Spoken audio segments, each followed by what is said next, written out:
ఎడారిలో సెలయేర్లు. మార్చ్ 11వ తేదీ కొరకు వ్రాయబడిన ఈ భాగాన్ని మీకు చదివి వినిపిస్తున్నది సహోదరుడు పాల్ సుందరం. యెహోవా సేవకుడైన మోషే మృతి నొందిన తరువాత యెహోవా నూను కుమారుడును మోషే పరిచారకుడునైన యెహోషువకు ఇలాగు సెలవిచ్చెను. నా సేవకుడైన మోషే మృతి నొందెను. కాబట్టి నీవు లేచి నీవును ఈ జనులందరూ ఈ యొర్దాను నదిని దాటి నేను ఇశ్రాయేలీయులకిచ్చుచున్న దేశమునకు వెళ్ళుడి. యెహోషువ గ్రంథము 1వ అధ్యాయము 1-2 వచనముల సమాహారము. విచారం నీ ఇంట్లోకి ప్రవేశించింది, నీ ఇంటిని శూన్యం చేసింది. నీ కనిపించేదేమిటంటే ఇక పోరాటం చాలించి ఆశల శిథిలాల మధ్య కూలబడిపోవాలని. ఇలా ఎంతమాత్రం చెయ్యవద్దు. నువ్వు ప్రస్తుతం యుద్ధరంగంలో ఉన్నావు. అత్యవసర పరిస్థితి నెలకొని ఉంది. ఒక్క క్షణం తడబడడం అంటే ఒక పరిశుద్ధ కార్యాన్ని నిర్లక్ష్యం చేయడమే. నీ నిరుత్సాహం వల్ల ఇతర జీవితాలకు ప్రమాదమేమో చూసుకో. నువ్వు చేతులు ముడుచుకుంటే పవిత్ర కార్యాలు కుంటుపడతాయి. నీ విచారంలో మునిగి ఉన్న చోటనే ఆగిపోకూడదు.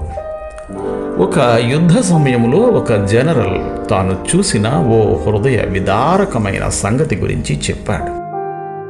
ఆ జనరల్ గారి కుమారుడు ఆ సైన్యంలోనే లెఫ్టినెంట్. తండ్రి ఆ దాడిని ముందుండి నడిపిస్తున్నాడు. యుద్ధరంగంలో ముందుకి వెళ్తుండగా హఠాత్తుగా ఆయన చూపు చచ్చిపడి ఉన్న ఒక వ్యక్తిపై పడింది. ఆ శవం తన కొడుకేనని చిటికెలో అర్థమయ్యింది.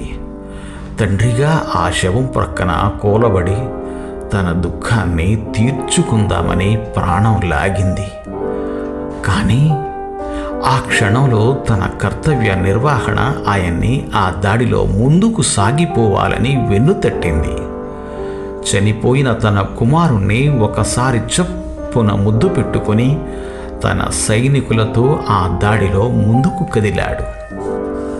సమాధి ప్రక్కన కూర్చొని దయనీయంగా ఏడవడం వలన చేజారిన ప్రేమ సంపద తిరిగి రాదు. అలాంటి దుఃఖం ద్వారా ఎలాంటి దీవెన రాదు. విచారం గాయపు మచ్చల్ని మిగిల్చిపోతుంది.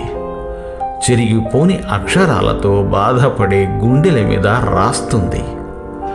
అంతులేని దుఃఖంలో నుండి మనం నిజంగా ఎన్నటికీ బయటపడలేము.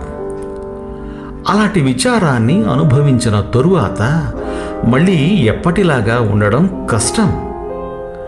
అయితే విచారంలో కూడా మనసుని కడిగి సేదతీర్చే గుణమేదో ఉంది.